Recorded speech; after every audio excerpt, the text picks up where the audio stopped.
కోటయ్య గారు మీరు చెప్పండి ఒకసారి, చిన్నప్పటి నుంచి వర్షిణిని ఎలా పెంచారు? తను చిన్నప్పటి నుంచి ఎలా ఉండేది మీతో? మీ ఇద్దరి మధ్య ఆ బంధం ఎలా ఉండేది? అండి నేను ఎక్కడికైనా బయటకు వెళ్తే నా బండి మీద ఎక్కించి తీసుకెళ్ళేవాడిని. ఈ మోకాలను కూడా చెప్పలా వర్షిని తిప్పినట్టు నేను. అది ఇది అరిసేవు నన్ను. నాన్న ఎందుకు ఆ అమ్మాయి చెల్లిని ఆ విధంగా ఎక్కించుకెళ్తున్నావు ఎట్లా పడితే టైం నా కంపెనీ ఇక్కడ నైట్ డ్యూటీని కోరు నా కంపెనీలో నైట్ డ్యూటీ సరే పిల్లలకి తీసుకెళ్ళేవాడిని. తను అంటే ఉండేవాళ్ళు. బీటెక్ వరకు చదివించారు. ఏం చేద్దాం అనుకున్నారు? అంటే వర్షిని చదివించి ఏం చేయాలనుకున్నారు తన భవిష్యత్తులో? సాఫ్ట్వేర్ గా చూడాలనుకున్నాం. తను అదే తను ఇష్టపడిన మోడలింగ్ అని సినిమాలో తను మోడలింగ్ ఇష్టపడిందా? సినిమాలోకి 19 షార్ట్ ఫిల్మ్స్ తీసింది. ఒక తెలుగు ఫిల్మ్ మూవీ చేసింది అందమైన జీవితం క్యాప్షన్ బాబోయ్ కష్టాల అనే తెలుగు సినిమాలో కాలేజ్ హీరోయిన్ పండుగ చేసింది. ఓకే, మీ అమ్మాయి వర్షిని. మా అమ్మాయి వర్షిని చిన్నప్పటి నుంచి మీతో ఎలా ఉండేది? అంటే తన పద్ధతులు కావచ్చు, దేవుని మీద నమ్మకం కావచ్చు, లేదంటే స్కూల్లో చదువు విషయంలో ఎలా ఉండేది ఏంటి? యాక్టివ్ ఉండేది బాగా, చదువు కూడా మంచి బ్రిలియంట్. నేను వాస్తవంగా super star Krishna Mahesh Babu fans. అయితే పాట పెట్టుకుని ఇంట్లో టేప్ రికార్డులో పాట పెట్టుకుని నేను స్టెప్ వేస్తుంది నాతో పాటు స్టెప్ వేసాడు ఆ పిల్ల పప్ప అంట. అదేవిధంగా షార్ట్ ఫిల్మ్స్ లో 19 తీసింది. తెలుగు ఫిల్మ్ మూవీ చేసింది. ఓకే, ఈ మధ్య రిలీజ్ అయింది పిక్చరు జూనియర్ ఎన్టీఆర్ దేవరా ఫిల్మ్లో రెండో హీరోయిన్ గా కూడా అడిగారు. అయితే ఆ ఫిలిం ఫీల్డ్లోకి వెళ్తే మీ అమ్మాయి కొంత పాడైపోయిందని చెప్పి చుట్టుపక్కల చెప్పడం, ఆ చెప్పడం మూలంగా వాళ్ళ మాటలు దేవరా మూవీ కాదు పెట్ట కథ అని ఒక సినిమాలో హీరో చేశాడు. అతడు పాన్ ఇండియాలో సినిమా పెట్ట కథ సినిమాలో హీరో చేసిన ఒక పాన్ ఇండియా సినిమా పెట్ట కథ. ఓకే, ఆ సినిమాలో హీరోగా చేసిన ఆయన వర్షిణిని మదర్ క్యారెక్టర్ కోసం తీసుకోవాలనుకున్నారు. ఆయనకి మదర్ క్యారెక్టర్ కోసం ఒక పాన్ ఇండియా సినిమా తీస్తున్నాడు. ఆయనకి వర్షిని మదర్ క్యారెక్టర్ కోసం అడిగారు. ఓకే, అది ఎవరు చేయలేదు ఆ పిల్లని. ఓకే, ఇక్కడ అఘోరి మీ ఇంట్లో ఉన్నప్పుడు మా నాన్న చిన్నప్పటి నుంచి మాత్రం చాలా గారాబంగా పెంచాడు. ఎంత శుతిమితంగా పెంచాడంటే రోడ్డు మీద టైంకి తీసుకుని ఎక్కించుకుని వెళ్ళి నైట్ 12-1 గంట దాకా చికెన్ పకోడీ అని అయ్యని తినిపిస్తూ ఐస్ క్రీమ్ అంటూ ఒక అల్లారి ముద్దుగా పెంచుకున్నాడు. అలాంటి పిల్ల ఇప్పుడు మాకే ఎదురు తిరిగి నాకు అమ్మ వద్దు నాన్న వద్దు నాకు అగరే కావాలని చెప్పాను అంత స్టేజ్కి వెళ్ళి ఏంటంటే ఆ పిల్లని ఎంతగా ఇన్ఫ్లుయెన్స్ చేశాడో అల్లూరి. ఇన్ఫ్లుయెన్స్ చేయడం అంటే మాటలు చెప్తే నమ్మే అంత చిన్న వయసు మీ చెల్లిది కాదు కూడా ఉన్నాయేమోనని ఈ మధ్యలో నాకు పోలీసులు గానీ నా ఫ్రెండ్స్ గానీ చెప్పడం ఏంటంటే అంటే మీ చెల్లికి డ్రగ్స్ అలవాటు చేశాడని ఒక అనుమానం. అయితే నేను ఆ పిల్లని గుజరాత్ నుంచి తీసుకొచ్చేటప్పుడు ఆ పిల్ల బాడీ మీద నాకు ఆల్కహాల్ స్మెల్ వచ్చింది. బాడీ మీద ఇప్పుడు మీరు అఘోరి దగ్గర ఉంటుందని అన్నారు. అంటే అన్ని రోజులు అఘోరితో పాటు ఉంది, అఘోరి కార్ లోనే జీవనం మొత్తం. సో అఘోరి మంత్ ఆగుతుందని చెప్పి ఇప్పుడు ఓపెన్ సీక్రెట్ అది. సో ఇన్ని రోజులు ఆ కార్ లో ప్రయాణం చేసింది కాబట్టి మీ చెల్లికి ఒకవేళ ఆ స్మెల్ వచ్చి ఉండొచ్చేమో కానీ తెలీదు. అయితే గుజరాత్ తీసుకొచ్చినాక మానస హాస్పిటల్లో గుంటూరులో ఉంది. అందులోనే తనకు చెకప్ చేయించాం. మానసికంగా ఒక పిల్లకి బాగోలేదని చెప్పని వాళ్ళు ఇచ్చిన ట్రీట్మెంట్ అనమాట ఇది. మెడిసిన్స్ కూడా ఇచ్చారు.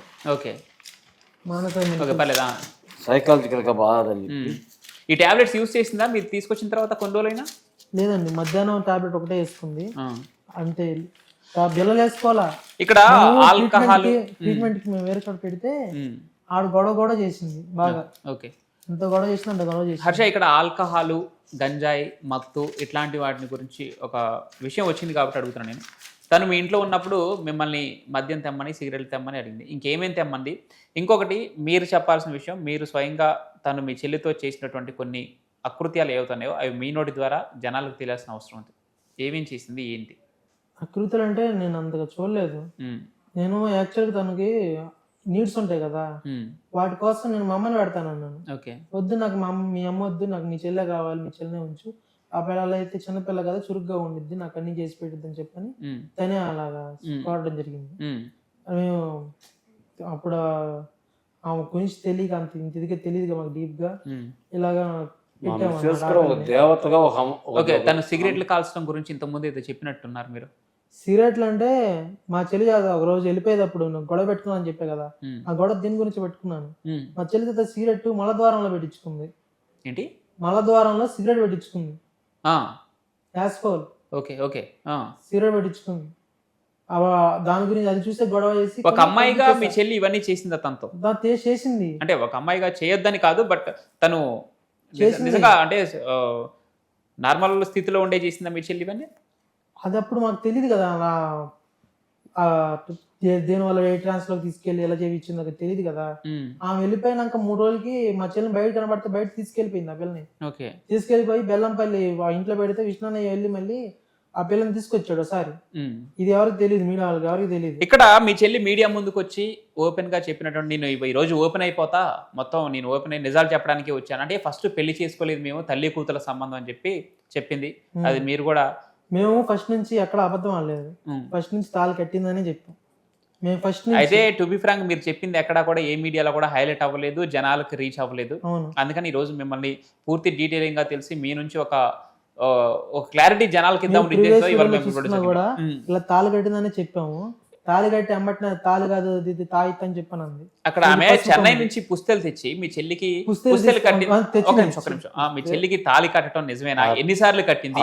దాంతో పాటు విష్ణు కూడా తాళి కట్టింది అనేది ఎంత నిజం మీ మాటల్లో చెప్పండి. మా అమ్మాయి తాళి కట్టిన టైంలో సార్ ఒక నిమిషం. నాకు కోపం వచ్చి ఆ, ఇది నాఫరా మొక్క ఉంటే ఆ నాఫరా మొక్క తీసుకునేసి ఆమె ఇక్కడ గాయం అయ్యి చిన్న మచ్చ. అంటే ఇదంతా ఆ 7 రోజుల్లోనే జరిగింది అవునా?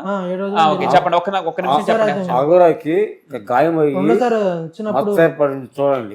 ఒక్క నిమిషం. చెన్నై నుంచి గొలుసు తెచ్చింది, చెన్నై నుంచి గొలుసు తెచ్చింది. గొలుసు ఇస్తే దాంట్లో పుస్తలు తీసి పెట్టింది. పెడితే ఏం గొలుసు ఉంది మాకు వద్దు, ఏ పిల్లమెల్లో ఏంటో చండాలంగా అది ఆ సూత్రాలు ఏంటో ఏం చెప్పానంటే ఆ తాళి ఎవరన్నారు అది? మేమే అంది. అంటే మీరా, మీ అమ్మగారా, మీ నాన్నగారా?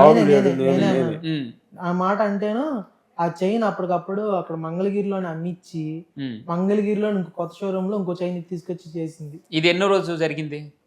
అది వెళ్ళిపోయే ముందు రోజు. అయితే మీ ఇంట్లోనే మీ అమ్మగారు మీ సమక్షంలోనే తనకి తాళి కట్టడం జరిగింది. మీ అమ్మగారు తనని కోడలా అని పిలవడం జరిగింది. ఫస్ట్ తాళని చెప్పలేదు, మామూలు తాయిత్ అని చెప్పని కట్టింది. ఓకే, తాయిత్ అని చెప్పింది, కట్టింది. ఓకే, తాళ్ళగా ఉంది. ఆ తాడండి అని చెప్పంటే లేదా తాయిత్ అని చెప్పంటే ఇప్పుడు మేము లాగేసాంగా, అందుకే ఆ పిల్ల మెల్ల ఎక్కడ లేదు. ఇప్పుడు అఘోరి ఆ శ్రీనివాస్ ని కోడలా అని పిలవడం ఎందుకు వాడిందంటే మా మిస్సెస్ వాడారా? మా మిస్సెస్ ఎందుకు వాడిందంటే విష్ణు మాకు పెద్ద కొడుకులా పడుతున్నాడుగా, మా విష్ణు అబ్బాయికి తాళి కట్టింది ముందు. ఓకే, తాళి కడితే మా అబ్బాయిని చేసుకున్నావు నువ్వు కోడలుగా అన్నట్టుగా ఆ పదం వాడింది. సో విష్ణు కూడా తాడు కట్టింది. కట్టింది. విష్ణు కూడా పుస్తలోనే తాడు కట్టింది. కుక్క పిల్ల ఉంది కదా, దానికి కూడా తాళి కట్టింది. అందుకనే మీ అమ్మగారు కోడలా అని పిలిచారా? మాకు పెద్ద కొడుకుగా ఉన్నాడు కాబట్టి కోడలని సంపాదించింది. నా ముందు అయితే ఇప్పుడు మా అమ్మ అలా పిల్లడు విష్ణుని అడిగారంట కదా తాడు కట్టమని, అవునా? నాకు వర్షనే చెప్పింది, ఆమె వేసింది.